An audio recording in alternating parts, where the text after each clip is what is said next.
오늘 이 에스겔 3장은 에스겔 33장에도 동일한 말씀이 나옵니다. 그래서 아마 작년 초쯤 에스겔 33장을 통해서 말씀을 드린 적이 있는 것 같습니다만은, 오늘 동일한 본문 같지만 전혀 다른 본문인 것은, 오늘 이 본문은 에스겔 개인에게 주신 말씀이고, 에스겔 33장은 오늘 주신 말씀을 약 7년 뒤 에스겔 33장에서 에스겔이 백성에게 선포한 말씀입니다. 그 말씀의 내용이 뭐냐 하면은 17절에 이렇게 말합니다. 인자야. 인자에 대한 성경 해석도 굉장히 많이 있습니다.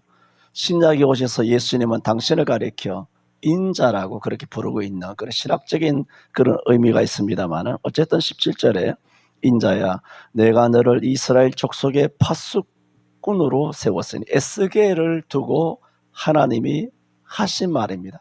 내가 너를 이스라엘의 파수꾼으로, 대한민국의 파수꾼으로, 오늘 이 관악지역의 파수꾼으로, 우리 가정의, 너네 가정의 파수꾼으로, 우리 서울 성청교회의 파수꾼으로 너를 세웠으니, 이렇게 말합니다. 너는 내 입의 말을 듣고 나를 대신하여 그들을 깨우치라. 그러므로 이런 사명을 가진 사람이 가장 먼저 해야 되는 것은 말을 하는 게 아닙니다. 나가서 외치고 설교하고 주장하는 것이 아니라 제일 먼저 해야 되는 행동은 듣는 겁니다. 나의 입의 말을 듣고, 그게 뭔가요? 성경입니다. 그리고 나가서 외치는 겁니다. 오늘 교회 강단마다 목사님들이 설교를 하시겠습니다만은, 그것은 목사님이라고 하는 그 자연인이 말씀을 자기 의견과 자기 이념과 자기 철학과 자기 생각을 성경이란 옷을 담아서 표현하는 것이 아닙니다. 뭡니까? 나를 대신하여 하나님께서 하고자 하시는 그 말씀을 전해야 되는 것입니다. 우리는 진능 개요 스피커에 지나지 않지, 목사가 하나님의 말씀을 빙자하여 자기가 하고 싶은 말을 하는 것이 아닙니다. 자기가 하고 싶은 말은 완전히 집 짜듯이, 착즙을 하듯이 짜서 걸러내야 합니다.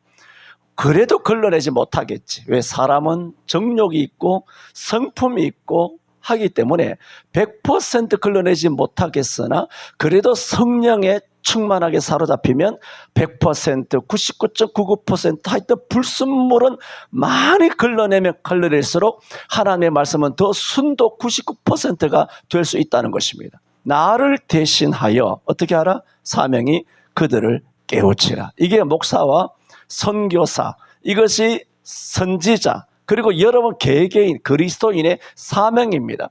예수를 알지 못하는 사람에게, 또 불의를 행하고 이 사회가 불의로 조장되는 시대에 여러분 요소 처소마다 여러분은 그들을 깨우쳐야 될 사명이 있는 것이지, 에스겔서는 에스겔 선지자에게만 준 말씀이 아닙니다. 이 성경은 목사에게만 준 말씀이 아니지 않습니까? 이 성경 여러분도 다 갖고 있지 않습니까?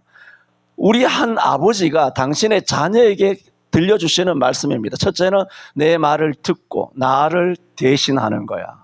이게 얼마나 영광스러운 것입니까? 하나님을 대신하는 여러분임을 알아야 합니다. 이런 자존심, 이런 영적 그런 어떤 자존감을 가지고 있다라면 그리스도인이 세상에 나가서 함부로 행동할 수도 없고, 그리스도인이 세상에 나가서 비겁하게 그렇게 행동하지도 않게 될 것입니다. 그리고 어떻게 하라? 그들을 깨우치라는 것입니다. 저는 오늘 그들을 깨우치라 하는 제목으로 말씀을 드립니다. 아시는 것처럼 이 말씀은 여호와께서 이스라엘 백성과 함께 바벨론의 포로로 사로잡혀 온 선지자 에스겔에게, 바벨론 포로 중선지자인 에스겔에게 바벨론 땅에 있는 그발 강가에서 하나님의 그 거대한 말로 다 할 수 없는 그 영광 중에 에스겔에게 임하시면서 주신 오늘 말씀이 바로 이 말씀입니다. 저는 오늘 이 제목을 통해서 몇 가지 말씀을 드립니다. 첫째는 그들을 깨우치라 했습니다. 유대인들이 바벨론에 포로 잡혀온 것은 단연 범죄 때문입니다. 그들은 유대 땅에 있을 때부터 여호와를 버리는 배교의 범죄를 저질렀고 우상 숭배와 형식적인 예배를 드렸습니다. 그래서 여호와의 노를 격동하였고 안식일을 범하는 등 죄로 인해서 결국은 나라가 망하고 백성들은 바벨론으로 포로 잡혀 오게 된 것입니다. 근데 참 문제가 뭐냐 하면 죄 때문에 사로잡혀 왔지 않습니까? 근데 그래서 이영만리 남녀노유 어린아이 할 것 없이 전부 다 빨가벗게 해가지고 쇠사슬로 다 정어리 꿰듯이 꽁치 꿰듯이 굴비 줄줄 꿰듯이 전부 다 쇠사슬로 묶어가지고 그들을 이영만리 바빌론까지 끌고 갔단 말입니다. 다 빨가벗게 해가지고.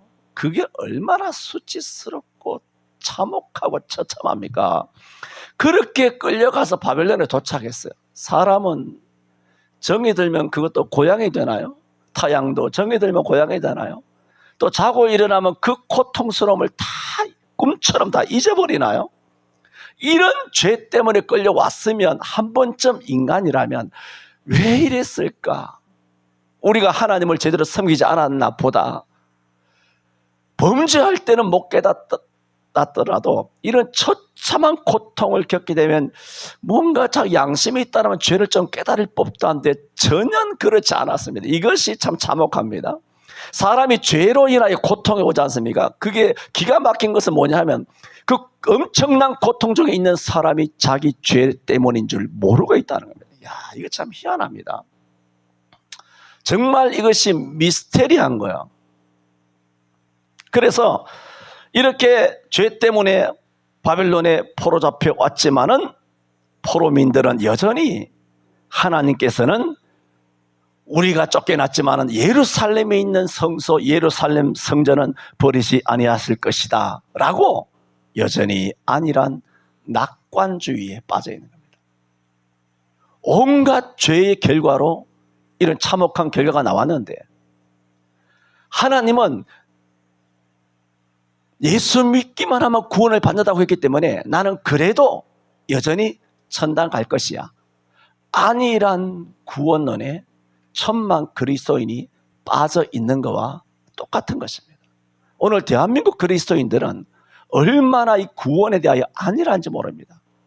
성경은 신랑이 언제쯤 올 줄 모르므로 너희가 깨어 기다리라고 말했고 등을 준비하라 그랬고 그렇게 성경은 밤이 깊고 낮이 가까웠으니 그러므로 어두움에 이를 벗고 빛의 갑옷을 입으라고 말했고 또한 너희가 알거니와 너희가 이 시기를 알거니와 너희 구원이 처음 믿을 때보다 가까웠다라고 말했고 회개하라 천국이 가까웠다라고 말하며 회개하지 않는 자마다 지켜 불에 던지우리라 말했고 그 사람의 열매를 보면 나무를 아나니 그야말로 열매를 보면 그 나무를 안다라고 말했음에도 불구하고 열매는 아무것도 없어. 정말 예수 믿고 구원받은 사람다운 열매 한 개는 있어야 될 거 아니에요. 교회 다니면서 예수 믿은 다음에 뭔가 변화된 거, 예수 때문에 변화된 거, 말씀을 듣고 뭔가 좀 개선된 거, 그게 열매란 말입니다. 그런데 열매가 아무것도 없어. 그러면 목사는 어떻게 생각하느냐? 목사는 그 사람의 구원을 의심합니다. 구원은 전적 하나님께 속한 것이지만 사람인 목사가 어떻게 우리 성도의 구원의 그것을 함부로 판단하겠습니까? 많은 영적 지도자로서는 의심은 간다는 겁니다. 단정은 못하지만 유대인들이 그랬다 말하면 2600년 전 바벨론에 포로 잡혀온 이 사람들이 여전히 깨어나지를 못한 것입니다. 도리어 저들은 불원관 유대 땅으로 돌아갈 것이다 라는 희망에 들떠 있었습니다. 대부분 사람들은 그렇습니다. 이 순간만 지나가면 될 것이라고 그런 말들 많이 하지 않습니까? 지나간 것은 지나간 대로 두어라. 지나가리라 솔로몬이 한 말도 아니지만 세상 사람들 다 솔로몬이 한 말인 줄 알고 성경에도 없는데 이 또한 지나가리라. 그런 말들로 그냥 이 순간만 견디고 버티고 그렇게 지나가면 뭔가 소망이 올 줄 압니다. 2022년이 지나가고 2023년이 해만 바뀌면 새로움이 올 줄 압니다. 새롭게 사업을 시작하면 될 줄 압니다.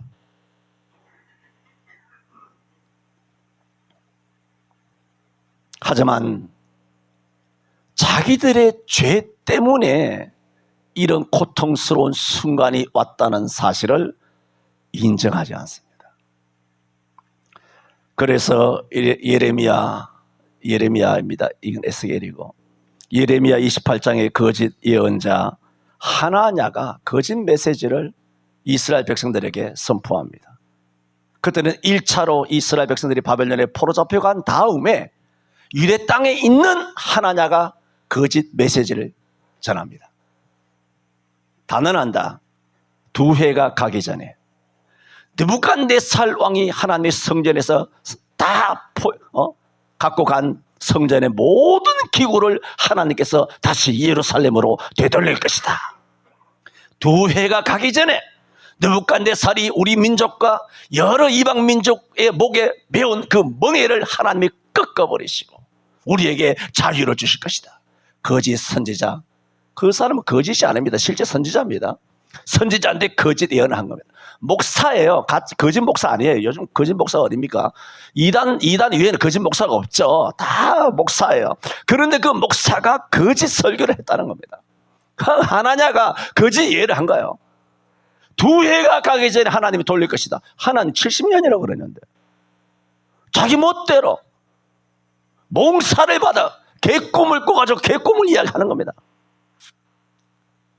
그러면 1차로 포로 잡혀갔지, 또 포로 잡혀갈 것이 3차로 포로 잡혀가서 예루살렘 성전도 완전히 소화, 불에 타고 예루살렘은 초토화되고 전멸될 그 운명에 놓여있던 예루살렘에 여전히 남아있는 유대인들이 있잖아요. 아직도 포로 잡혀가지 않은 그 유대인들 입장에서는 이 메시지가 어떻습니까? 너무 달달한 거야. 여러분 건강 주시고 복되고 형통하고 뭐 어떻고 저떻고 남북 통일이 되고 뭐 화해와 평화와 뭐 환경이 어떻고 저떻고 뭐 이래 자연 보호가 어떻고 뭐 개나 고양이도 뭐 모두 만물을 사랑하자 우리가 서로 남이 가면서 이렇게 사는 이 메시지가 얼마나 달달하냐 말입니다.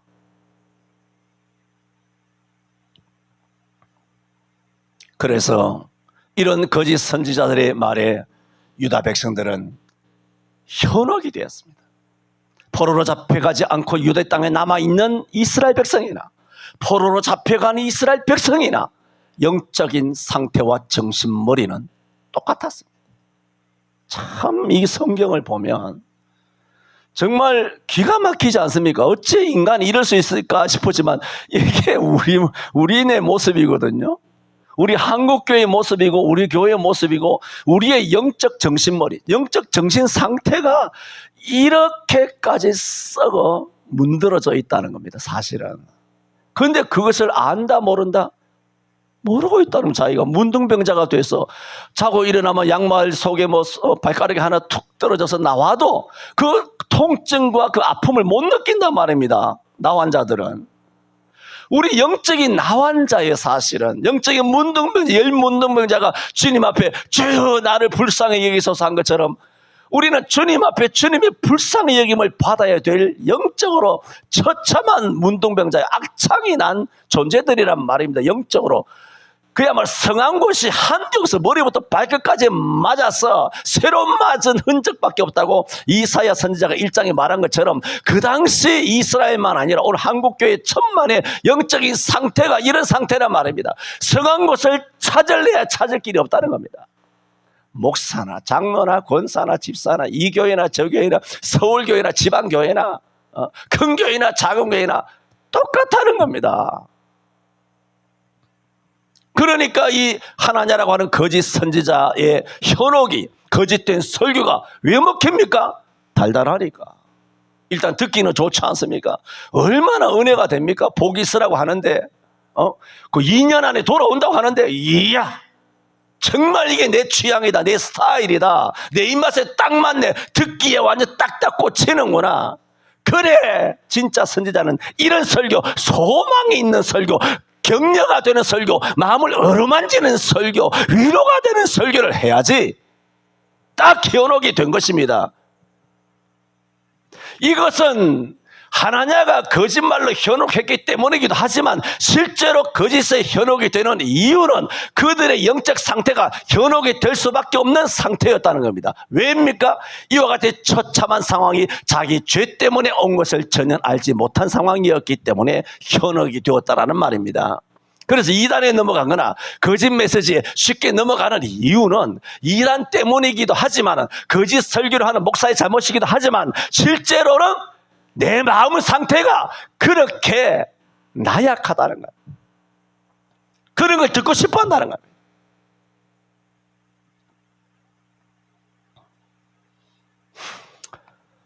그러므로 우리는 몸에 좋은 약은 입에 쓰라. 하지만 그 말은 단지 입에 붙은 말일 뿐 내 귀로 들을 때 쓰면, 내가 먹었을 때 쓰면 그냥 뱉어냅니다. 이런 유대인들에게 하나님은 에스겔을 보내신 거예요. 뭐라고? 그들을 깨우치라. 이게 얼마나 어려운 작업입니까? 마음을 활짝 열고, 오늘 여러분처럼 교회에 나와서 예수 믿고 예배하는 사람들은 마음을 다 대부분 열고 나오지 않습니까? 그런데 마음을 완전히 닫아놓고 전혀 정신머리는 딴 데 가 있는 엉뚱한 것을 생각하고 있는 그런 사람들, 이 강팍한 유대인들, 완악한 유대인들, 이런 유대인들에게 하나님 에스겔을 보낸 거예요. 보내시면서 그냥 깨우치려가 아니에요. 내가 죽으리라 하면 너는 그 사람에게 가서 죽으리라고 하라는 거예요. 와, 18절에 가령 내가 악인에게 말하기를 너는 죽으리라 할 때에 내가 깨우치지 아니하면, 그랬죠. 하나님께서는 에스겔에게 가서 유다 백성들, 유다 땅에 남아있는 유다인이든 간에, 지금은 바벨론 포로 쪽에 있는 유다인들을 향하여 하시는 말씀이지만은 유다 땅에 있는 이스라엘 남은 포로된 자들에게 하나님께서 에스겔에게 가서 죽으리라 하라는 겁니다. 야, 이게 가능한 일입니까? 오늘 장로님들 뭐 죽으리라, 뭐 권사님들 죽으리라, 우리 서울 성촌교회 성도들 다 죽으리라, 이런 설교를 하나님께서 정말 내게 에스겔처럼 말씀을 주셨다면, 내가 이거 강한 목사고 세게 설교한다고 말하지만 내가 과연 이 말씀을 그대로 가감없이 설교할 수 있을까요? 그건 자신 없을 것 같아요. 그까지는. 그렇지 않습니까? 또 듣고 나면 누가 한 사람 가만히 있겠습니까? 누가 그 에스겔을 하나 곱게 보겠습니까? 그래서인가요? 에스겔이란 이름 뜻은 여호와께서 경고케 하시리라, 그런 이름입니다. 저는 첫 번째 에스겔을 보내신 하나님의 목적은 그들을 깨우치라 하셨다 말씀드렸습니다. 두 번째, 그러면 깨우치라는 메시지의 내용이 무언가?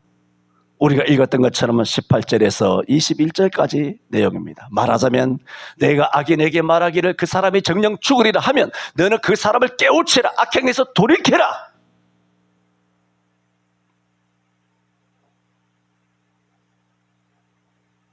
그런데 너가 그 사람에게 가서 깨우치지 아니해서 그 사람이 자기의 죄와 악행 중에 죽으면 그 핏값을 너에게 구하겠다는 겁니다. 그러므로 말씀을 전하는 목사는 정말 내가 핏값을 내가 내야 될까? 아니면 면책을 받을까? 그 백척간두에 있어요, 목사는. 그러므로 정말 이 말씀을 안다면 정말 1000명이든 10,000명이든 10,000명 중에 한 명이라도, 그 사람 한 명이라도, 그 한 명이 국회의원일 수도 있잖아요. 한 명이 국정원 뭐 그 사람일 수도 있잖아요. 그 한 명이 구청장일 수도 있어요. 그 한 명이 그 사람 듣기 좋게 하라고. 10,000명의 성도가 있는데 뭐 경찰국장이든 청장이든 검사든 판사든 뭐 병원장이든 뭐 기라성 같은 사람들이 한국교회에 수두룩하지 않습니까? 9,999명에게는 바른 메시지를 전했어도 그런 사회적으로 좀 지위와 명망과 권력과 또 돈 좀 있는 그런 사람에게는 거슬리는 말을 하지 아니하고 강단에서 뭔가 좀 그렇게 듣기 좋은 그런 달달한 말을 했다라면 그 어떤 품이 있는 권력이 있는 지위 있는 그 사람은 영원히 살지 못하잖아요. 그 사람도 하나님께서는 죽으리라고 설교를 해야 되는데 목사가 그 사람에게는 뭔가 이렇게 쉴드를 딱 쳤단 말입니다. 그러면 이 사람이 자기가 죄인인지 모를 거 아니야. 많은 성도들 앞에서 박수 받고 목사님이 수만 명 앞에서 아무개 이름을 불러가면서 아무개 가수님, 아무개 뭐 배우님 이래가면서 그렇게 그 사람의 얼굴을 그렇게 아주 들나게 했다라면 그 사람이 죄를 못 깨달을 거 아니에요. 오늘 그 말씀, 오늘서는 그 사람 죄를 못 깨달을 수 있단 말입니다. 흐뭇하고 그걸 은혜로 생각하죠. 은혜가 되겠죠.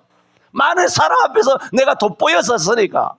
그러나 그 사람이 그 죄를 깨닫지 못하고 죄 가운데 죽으면 그 핏값을 그렇게 설교한 너 목사에게 찾겠다는 겁니다. 그러므로 목사는 절대로 내가 자주 말하지 않습니까? 내가 왜 강단에서 이렇게 하냐면은 난 여러분 핏값에 책임질 수 없어요. 바울도 말했지 않습니까? 내가 너희의 핏값에 대하여 내가 무지하다 그랬어요.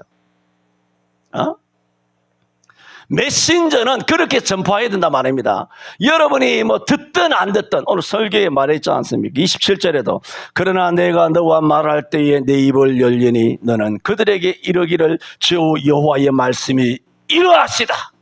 주 여호와의 말씀이 이러하시다. 내 생각이 이러하다가 아니라 우리 교회 방침, 정부 시책, 우리 교회의 2023년의 교회의 지향점과 목표, 표가 이러하다가 아니라 주 여호와의 말씀이 이러하시다라고 하라. 들을 자는 들을 것이요 듣기 싫은 자는 듣지 아니하리니 그들은 패역한 족속임이니라. 그렇게 말했어요. 그러므로 제가 목사라고만 말하지만 여러분은 여러분의 남편, 여러분의 가정, 뭐 여러분의 이웃, 직장, 사회생활에서 싸우라는 게 아니라 정말 뱀처럼 지혜롭게 비둘기처럼 순결하게 정말 적절하게 그야말로 은쟁반의 옥구슬처럼 경우에 합당한 말, 지혜로운 말, 예쁜 말로 그 사람의 마음을 얻어서 그리스도께로 인도하는 그런 일에 있어서의 지혜로운 직원. 그래 지혜를 가져야 돼요. 싸우라는 게 아니라. 그건 여러분도 마찬가지란 말입니다. 오늘 설교하는 목사만 아닙니다. 여러분들 그 핏값을 내야 돼요. 두리뭉실하게 구르기 담 넘어가듯이. 내가 너희 핏값을 내게 찾는다 그랬어요. 그러니 너가 죽으리라 했는데 이 에스겔은 정직하게 가서 너가 죽으리라 설교했어요. 설교했는데 또 불구하고 그 말씀을 듣고도 성도 자기가 악한 길에서 죄의 길에서 벗어나지 않아서 죄 가운데 죽었어.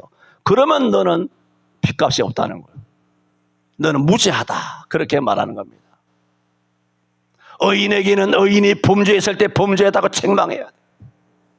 그걸 책망하지 않으면 의인이었다고, 장로라고, 권사라고, 교회에 충성되었다고, 교회에 헌금 많이 한다고, 교회에 터줏대감이라고, 의인이라고, 의의를 많이 행해서 교회에 건축원금도 내고 수십 년 지사 총성했어.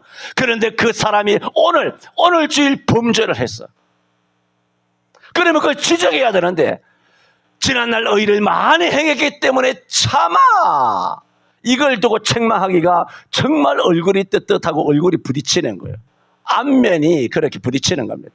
그래서 그것을 제대로 책망하지를 못하면 내가 그 의인 앞에 그 침들을 둘 것이므로 그 의인은 넘어져 죽을 것이고 그 핏값을 너에게서 찾으리라 그랬어요. 세상 말로 말하면 봐주지 말라는 겁니다. 하나님께서 너 입에 넣어준 말씀 그대로 선포하라. 그 얘기입니다. 그러므로 이 에스겔에게 가서 외치라. 그들을 깨우치라. 첫 번째 말씀드렸고, 두 번째는 그 깨우치라는 메시지 내용이 뭐냐, 그것을 지금 설명을 드렸고, 이 사명을 받은 거예요. 오늘 3장에서 사명을 받은 이 에스겔이 에스겔 33장에 가면 똑같은 말을 합니다. 에스겔 33장 1절에서 9절에 어느 성읍을 지키는 파수꾼이 있지 아니하느냐, 그 파수꾼은 밤새도록 적군이 침범하는지 안 하는지 귀를 기울여 멀리서 망을 보고, 그래 적군이 침공할 그런 힘이라도 보이면 즉시로 나팔을 불어야 된다. 그야말로 예수 믿어야 된다. 예수 천당. 그렇게 안 믿으면 다 멸망받습니다. 지옥 갑니다라고 그렇게 외쳐야 된다. 그래서 외쳤는데 불구하고 그 성읍 사람들이 미리 무기를 준비하고 성을 방비하지 않으므로 그 사람이 죽으면 그 사람은 자기 죄 가운데 죽는 것인데, 그런데 파수꾼이 외치지 아니하므로 성중에 누구 한 사람이라도 죽으면 그 사람의 핏값을 파수꾼인 너에게 찾겠다. 오늘 이 3장의 메시지를 7년 후 33장에 가서 에스겔이 실제로 예루살렘에서 포로 잡혀가서 바벨론 중에 있는 유다 백성들에게 선포를 하게 됩니다. 저는 두 번째로 말씀을, 하나님께서 깨우치라 하시는 메시지의 내용이 무엇인가 말씀을 드렸습니다. 세 번째로, 아까도 27절 읽어봤습니다마는, 외치면 우리는 누구든지 반응을 기대하지 않습니까? 오늘 밥을 했어요, 국을 했어요, 잡채를 했어요, 아니면 생선을 구워서 닭도리탕을 했어요. 닭도리탕이 표준말입니다. 닭볶음탕이 아니고 닭도리탕이 표준말이란 말입니다. 도리가 일본말이 아닙니다. 어쨌든 넘어가고, 지금 뭐 국어 시간이 아니기 때문에. 하여튼 닭볶음탕은 내 입에 지금 안 묻으니까 닭도리탕 했어요. 그냥 맛있으니까. 그 어쨌든 간에 뭘 했든 간에 음식을 한 사람들 있지 않습니까? 음식한 사람은 뭐라고 우리가 일일이 뭐 말을 하지 않지만 이 음식에 대한 어떤 반응을 기대하지 않습니까? 기대합니다. 음식 차려놓고 맛있는지 맛없는지 꼭 내가 음식을 해서만이 아니라 내가 소개해서 간 맛집이 있어, 식당에 가서. 근데 그 식당이 맛있다 하면 식당을 소개하고 돈도 수십만 원 음식값을 지불한 기쁨이 있지 않습니까? 그런데 막상 갔는데 그 식당에 맛이 없어. 내 입에는 맛있었는데 남에게는 맛이 없어. 그러면 마음이 좀 무겁지 않습니까? 돈만 썼다라는 생각도 들지 않습니까? 그러므로 메시지를 전하면, 이런 센 메시지를 전하면 반응을 기대한단 말이에요. 사람은 어떤 기대를 할까요? 이 하나님의 말씀대로 저들이 회개하여 죄를 깨우치고 여호와께 돌아와 하나님 큰 영광 받으셨으면 좋겠다. 이게 근본이거든요. 기대하잖아요. 그래서 하나님께서 그들을 깨우치려 하여 또 깨우치는 메시지도 주셨어요. 파수꾼이라는 그런 메시지를 그래서 주셨어요. 그런데 하나님께서 뭐라 그러냐면은, 그 반응 기대하지 마라. 듣든지 안 듣든지 하라는 거예요. 27절 읽었으니까 다시 읽지 않습니다. 그래서 에스겔 33장에도 보면 이렇게 말합니다. 에스겔 33장 24절에 보면 포로로 잡혀온 이스라엘 백성만 아니라 유대 땅에 남아 포로로 아직 잡혀오지 않은 이스라엘 백성들이 어떤 참 기가 막힌 그런 교만한 마음을 갖고 있었느냐 하면은 이렇게 말합니다.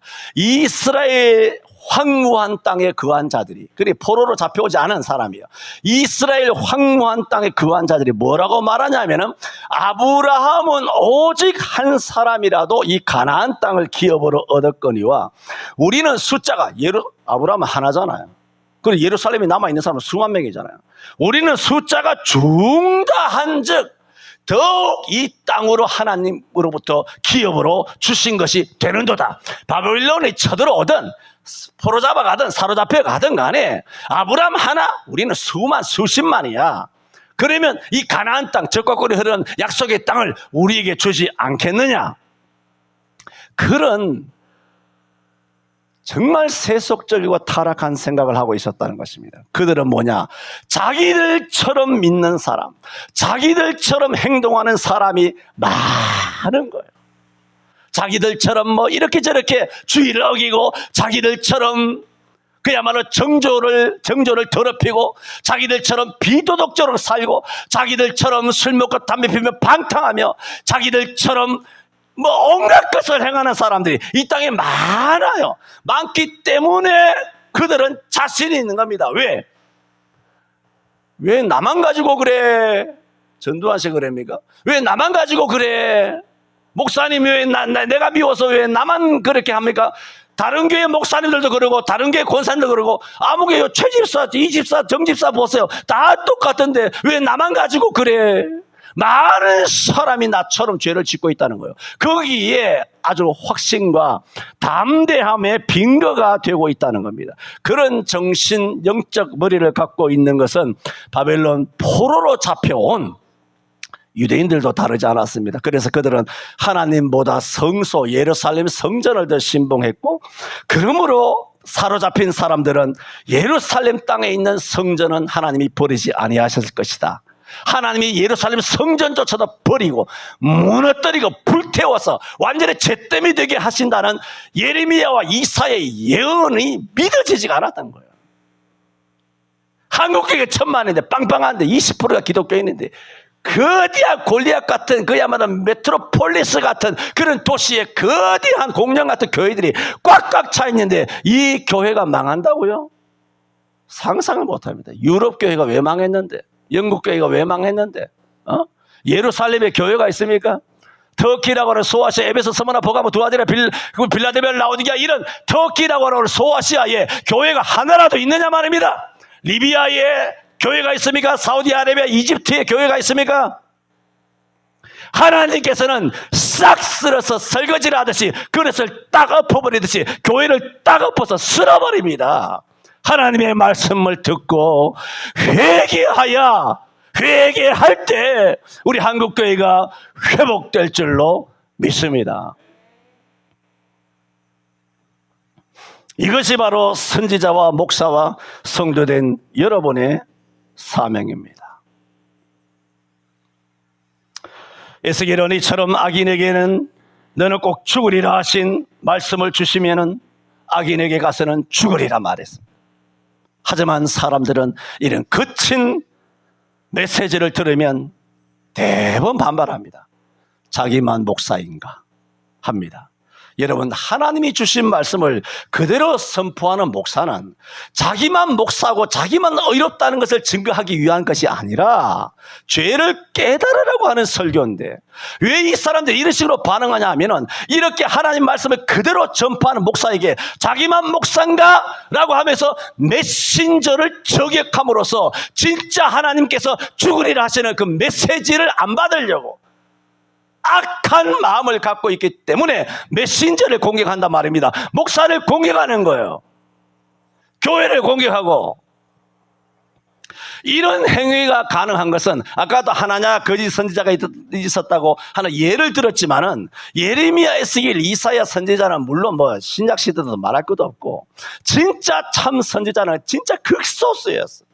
광야에 60만 3,350명 중에 달랑 2명만 가나안 땅에 들어가고 나머지 다 광야에서 다 엎드려져서 시체가 되고 다 분토처럼 사라졌던 것처럼 극소수란 말입니다. 이처럼 이사야, 예레미야, 에스겔, 다니엘, 호세아, 요엘 이런 선지자들은 극소수고, 그 당시에 왜 에스겔이 이렇게 말을 하면 고운 음성을 가지고 노래를 잘하는 자라. 야, 우리 목사님 정말 정서적으로 감동을 주고 그 목소리도 부드럽고 센스가 있고 아주 교양이 넘치고 인품도 아주 정말 너무 존경스럽고, 이런 식으로 에스겔을 오늘 현대 교회 목사들이 존경받는 것처럼 에스겔을 그렇게 고운 목소리를 가지고 노래를 잘하는 자쯤으로, 그래서 하나님께서 뭐라 그랬습니까? 백성들이 네 앞에 와서 하나님의 말씀을 들으나 저들이 듣는 것은 그 너가 전하는 말을 행하고자 하는 것이 아니라 듣는 척하고 있다는 거예요. 에스겔입니다. 다 그렇잖아. 그래서 왜 에스겔이 죽으리라 하시는 하나님의 메시지를 듣든 안 듣든 좋아하든 싫어하든 전파했을 때 그들이 왜 결국은 듣든 안 듣든 해서 듣지 않고 안 듣든 또 좋아하든 싫어하든 해서 좋아하지 않고 싫던을 선택하게 되었느냐 하면은 그 당시에 이 에스겔만 목사가 아니었다는 겁니다. 목사들이 많았어요.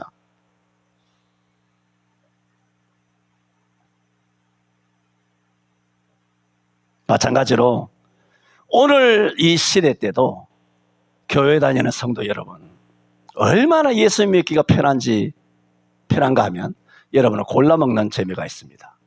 목사가 피를 토하듯이 술 먹지 말라, 암만 메시지 전하면 뭐합니까? 수많은 사람이 술 먹어도 괜찮다라고 설교하는 목사가 있습니다. 골라 먹으면 됩니다.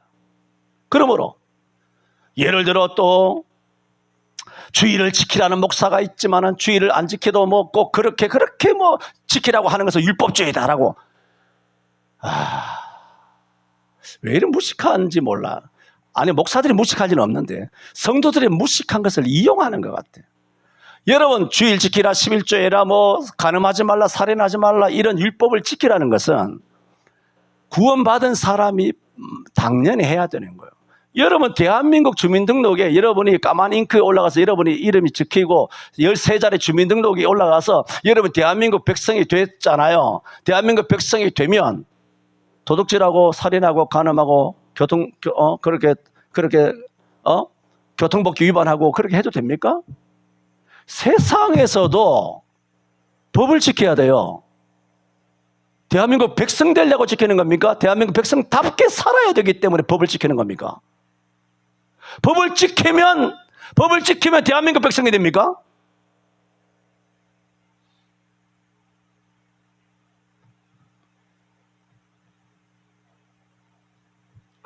그래서 주의를 지키라는 목사도 있고 안 지켜도 된다는 목사들이 있기 때문에 자기가 주의를 안 지킨다는 것, 그 어떤 변명의 근거로 주의를 안 지켜도 된다는 설교를 한 목사님을 선택하는 거예요. 네, 나랑 내 스타일이니까. 꼭 교회 와야 예배가 된다 하는 목사도 있지만, 뭐 하나님은 어느 곳에서든지 계신다는 등, 하나님은 뭐 옥에 갇히든 뭐 중환자실에 있든 예배를 받으신다는 등, 이런 식으로 물타기예요. 옥에 갇혀 있으면 교회 못 나오니까 돼. 군대에 있을 때도 사실은 그게 안 되지만은, 하여튼 중환자실에 있다든가 식물인간 됐다든가 그거 어떡하겠어요? 그런 걸 얘기하는 게 아니잖아. 이거 이야기하면 길어요. 어쨌든 주일 성수나 예배나 이혼이나 11조나 순종이나 낙태나 충성이나 성경의 거의 모든 말씀에서 목사들마다 성경 해석이 갈립니다. 그러므로 성도들은 자기 입맛대로 골라 선택만 하면 됩니다. 그래서 어느덧 교회는 맛집으로 전락하고 말았습니다. 자기 입맛에 맞는 교회를 골라 다니면 됩니다. 맛집의 특징이 뭔지 아십니까? 사람들이 줄 서 있다는 겁니다. 그저 목사는 이제는 자영업자의 주방장처럼 전락해버렸습니다. 그래서 성도들은 말로 다 할 수 없는 범죄를 저질러 잘못된 길로 들어섰음에도 불구하고 책망과 같은 쓴소리 네가 죽으리라 하면 원수같이 생각합니다. 받아들이지 않습니다. 뱉어버립니다. 당신만 목사냐? 도대체 21세기에 이렇게 설교하는 목사가 어디 있어? 21세기에 하나님께서 너는 꼭 죽으리라, 이런 말씀은 하나님께서 제거를 하셔야 되지 않을까요? 성경에 이렇게 남겨두면 되겠습니까? 이거 빼야 되는 거예요. 하나님 시대를 모르신다, 시대 감각이 없으신가 봐. 시대 감각에 뒤떨어진 하나님, 유행에서 뒤처진 하나님, 오늘 이 시대의 사람의 정신상담 심리도 정신상태도 모르고 이 시대 21세기에 정보화 시대에 너무 어울리지 않는 네가 가서 죽으리라, 듣든 말든 좋든 싫든 싫으면 좋게 해가지고 안 들으면 듣도록 이렇게 해야 설교지, 어떻게 듣든 말든 이게 뭐 하는 것입니까? 대부분 이렇게 사람들은 반발합니다. 반발을 해봐야 하나님이 하신 말씀이에요. 전능하신 하나님이 듣든 말든 싫든 좋든 그렇게 말씀하고 있습니다. 그래서 성도들은 잘못된 길에 들어섰음에도 불구하고 혹 잘못된다 하더라도 하와처럼 그저 잘못된 메시지를 전한 아무개 목사 탓이라고 말만 하면 되는 것이기 때문에 종교생활이 쉬워진 것입니다. 여러분 외웠죠? 전도서 7장 29절. 나의 깨달은 것이 이것이라. 하나님이 사람을 정직하게 지으셨으나 사람은 많은 꾀를 낸 것이라 그랬어. 청중의 영적 수준과 상태는 에스겔 시대나 오늘 우리 대한민국 교회 시대나 다르지 않습니다. 참된 주의 종은 사람을 두려워하지 않고 하나님의 주신 말씀을 듣든 안 듣든 선포해야 합니다. 에스겔은 이스라엘 백성들이 선포된 말씀에 아무런 반응을 보이지 않든 부정적이든 간에 이 사명을 떠하는 것입니다. 그 앞에 3장 10절에도 말합니다. 또 내게 이르시되 인자야 내가 내게 이를 모든 말을 너는 마음으로 받으며 귀로 듣고 사로잡힌 내 민족에게로 가서 그들이 듣든지 아니 듣든지 그들에게 구하여 이르기를 주 여호와의 말씀이 이러하시다 하라 했습니다. 세 가지 말씀을 드렸습니다. 한 가지 남았습니다. 하나님은 에스겔을 이런 영적 상태를 가진 바벨론의 포로 중인 유다 백성들에게 그들을 깨우치라고, 죽을 자를 향하여 죽으리라고 파수꾼처럼 외치라고, 아니면 너에게서 핏값을 찾겠다고 메시지를 그의 입에 넣어주시고 듣든지 아니 듣든지 반응은 상관하지 말라는 거야.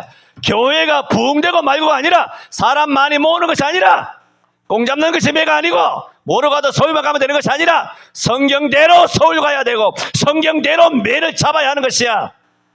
결과만 좋은 것이 아니라 방법도 성경적이어야 한다는 것입니다.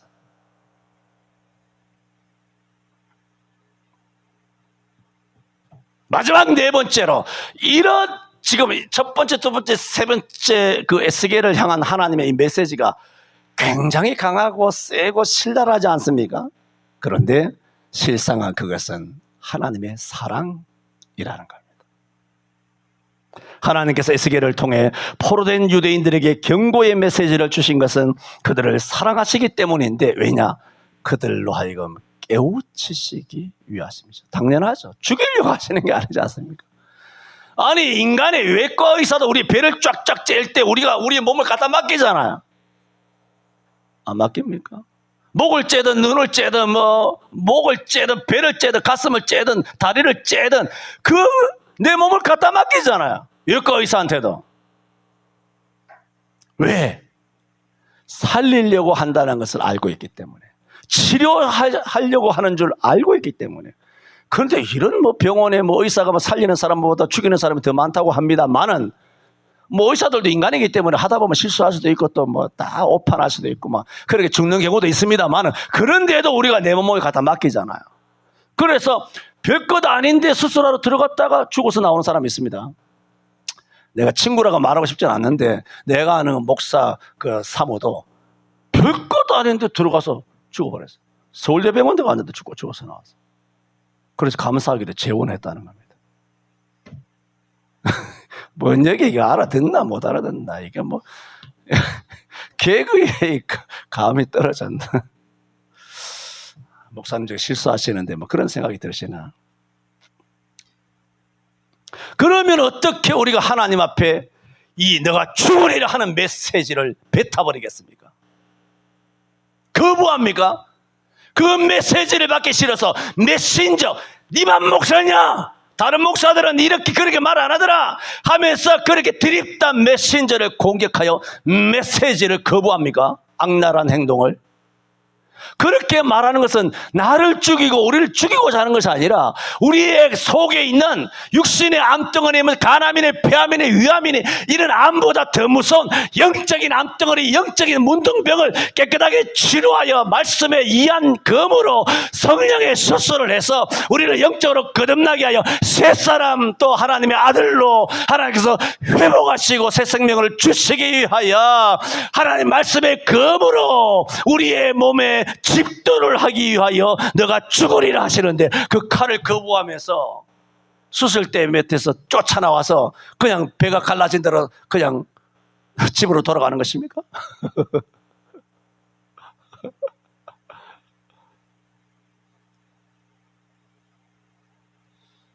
하나님의 사랑이라는 겁니다. 왜? 수술하시려고, 살리시려고, 깨우치시려고.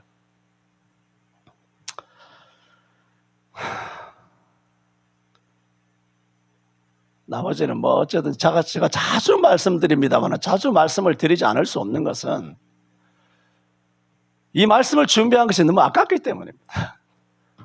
모든 목사님들이 똑같습니다. 뼈를 깎듯이 말씀을 준비했는데도 한 3분의 2밖에 전하지 못하면 왜? 잡채가 있습니다. 잡채. 그래서 밴드를 참조하라 뭐 어떻게 할 수가 없어요. 저는 오늘 그들을 깨우치라 하며 에스겔에게 바벨론 그발 강가에서 하나님의 그 영광스러운 모습으로 임재하신 다음 그에게 예언자로서 선지자로서의 사명을 위임하시고 너는 나의 말을 듣고 그리고 너는 가서 하나님의 뜻이 이러하다고 전하라. 저들이 듣든지 듣지 아니하든지 너는 선포하라 하시는 말씀을 드렸습니다. 우리는 이와 같이 내가 죽으리라 하시는 말씀을 혹시 내가 들을 때에 그것을 반발하지 말고 시편 141편 5절 말씀처럼 의인이 나를 칠지라도 은혜로 여기며 또 책망할지라도 머리에 기름같이 여기어서 내 머리가 이를 거절치 아니할지라. 저희의 재난 중에라도 내가 항상 기도하리로다. 오히려 나를 막 책망하는 사람의 은혜를 여기고 머리에 기름같이 여겼어. 오히려 말씀을 선포하는 선지자들이 뭔가 혹시라도 내가 듣기 싫은 메시지를 선포하는 그런 메신저가 어떤 재앙을 당하면 나는 그 주의 종을 위하여 나는 항상 기도하리로다. 이런 마음가짐을, 그것이 이제 신약에서 말한 하나님의 말씀을 들을 때 착한 마음으로 말씀을 받는 겁니다. 기도합니다. 주님, 오늘 우리가 이처럼 예수님을 믿고 또 계속 수십 년간 혹은 수일간, 수주간, 수년간 하나님의 교회에서 신앙생활을 할 수 있는 것은 시대마다 위대한 메신저, 위대한 선지자, 위대한 예언자, 위대한 주의 사자 목사님들을 예루살렘에서부터 유럽과 미국과 대한민국 땅 일제시대와 6.25와 또한 우리 산업화 시대와 또한 21세기에 들어서도 주의 종들을 통하여 이와 같은 살아있는 메시지를 전파해 주심으로 우리가 오늘도 그 말씀을 먹고 우리가 회복되며 건강하게 되며 치료받으며 생명으로 충만하게 체험을 받으며 예수 믿는 믿음을 놓치지 아니하고 주님을 향하여 소망을 가지고 살아갈 수 있는 줄로 믿습니다. 주님, 우리 교회와 또 우리 가정과 우리가 살아가는 주변의 에스겔처럼 우리들도 정말 성경적인 메신저들이 다 되게 하여 주옵소서. 예수님 이름으로 기도하옵나이다. 아멘.